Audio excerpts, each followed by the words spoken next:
Okay everybody, it's Mr. Caldwell and I'm here to remind you how we can take and use Inventor to create parts for our mobile. So we're going to go ahead and just do a standard part, and just like what we've been doing for plenty of time now, you're going to go ahead and as soon as that opens up you're going to do a 2D sketch, and it doesn't really matter what plane you work on. So you click on Start 2D Sketch. Computer's just running a little slow here.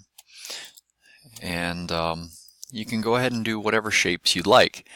Now a quick reminder is if we go up here to Tools and we go to Document Settings, this is where we can change our units.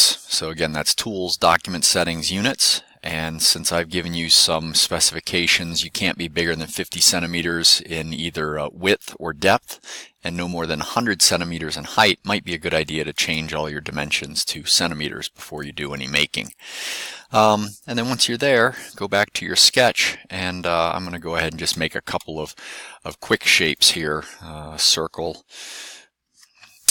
and maybe a couple of rectangles,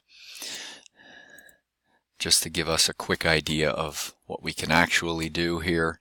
If you bunch everything near one another, I'll go ahead and make this 25 centimeters by 8 centimeters. I might change that dimension real quick.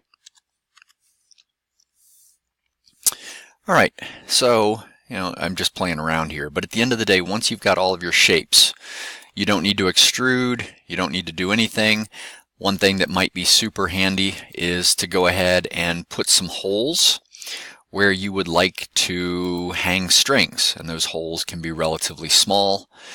And what I would suggest is not putting holes where you believe your balance point to be. It's probably going to be easier to find your balance point in the real world, and you should just go ahead and make the part, and then we can drill a hole wherever you need. So here's a rectangular part with a couple of holes. I don't like the location of that circle, so let me get rid of that and put it in a different spot. Alright, so here's a circle, and I'll go ahead and punch a little hole in that just so that I've got a place to hang it from.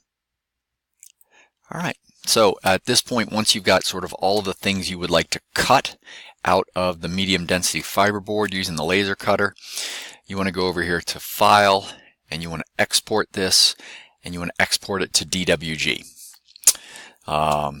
Can't do this unless I'm out of sketch mode, so at this point, and make sure you know where you're saving it.